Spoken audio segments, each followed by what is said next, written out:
Hello, in this video I want to show you how to manage tracking prevention on Edge browser.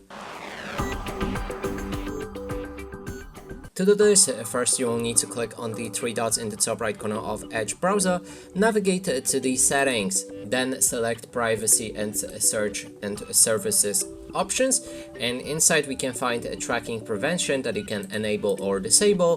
When it's enabled, you can pick a different preset like basic, balanced or strict. You can find all of the information regarding each mode underneath it right here. Then there's the blocked tracks. When you enter it, you will see your tracking prevention blocked tracks. In this case I have 0.